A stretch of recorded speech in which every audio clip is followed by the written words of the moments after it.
Huwag mong husgahan ng isang tao bisa uri ng kanyang trabaho. Katulong man yan, karpintero, basurero, o kahit ano pa ang trabaho, basta marangal.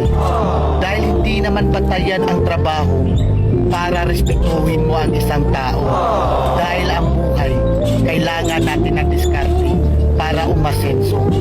Aanin mo ang diploma kung wala kang respeto sa kapwa. Kaya tayong lahat ay pantay-pantay lang. Tayong lahat ay may karapatang tratuhin ng tama kahit walang pinag-aralan.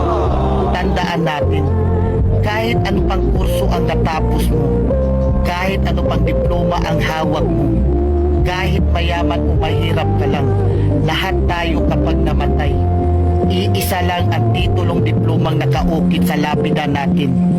Rest and peace.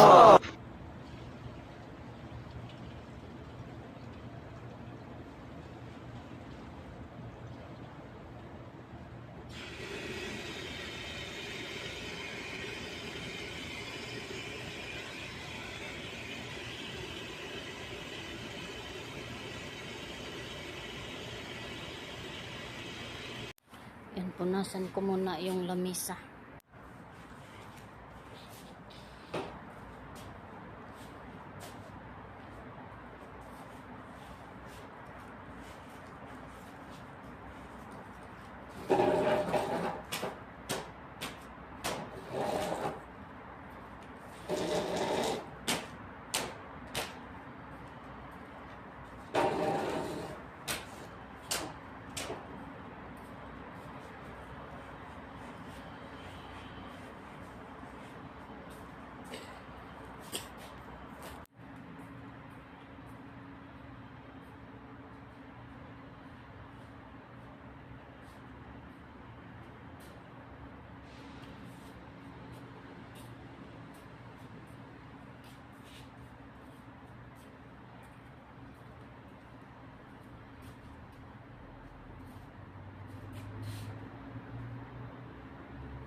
Totoo yan.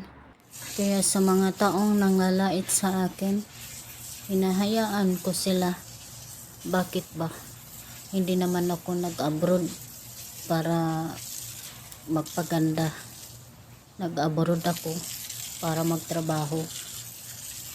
Nag-abroad ako para magsikap. Hindi para umarte at mag-iinarte.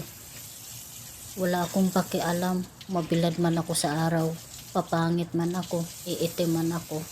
Ang importante, ginawa ko ang trabaho ko. Hayaan ko yung mga taong nanglalait at nanghuhusga sa akin. Dahil ito ay isang marangal na trabaho. At ipinagmamalaki ko kung ano man yung trabaho ko. At hindi habang buhay, ganito ako palagi. Siguro, someday, magiging successful din ako sa paghihirap at sa pagtitiis, sa pagbibilad sa araw. Sige, husgahan nyo lang ako hanggat kaya nyo. Laitin nyo ako hanggat kaya nyo. Ang importante, ginagawa ko ang obligasyon ko. Hindi ako katulad ng iba na walang ibang ginagawa kundi bantayan ang buhay na may buhay. So magsawa kayo hanggat gusto nyo. Mabuhay kayo hanggat gusto nyo. Kasi buhay niyo yan. Ang importante sa akin, pamilya, sipag, magtiyaga, magtiis, ano man ang meron ako. God bless you sa inyong lahat at maraming salamat sa mga taong nanglalait sa buhay ko. Yun lang.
Punasan ko muna yung lamisa.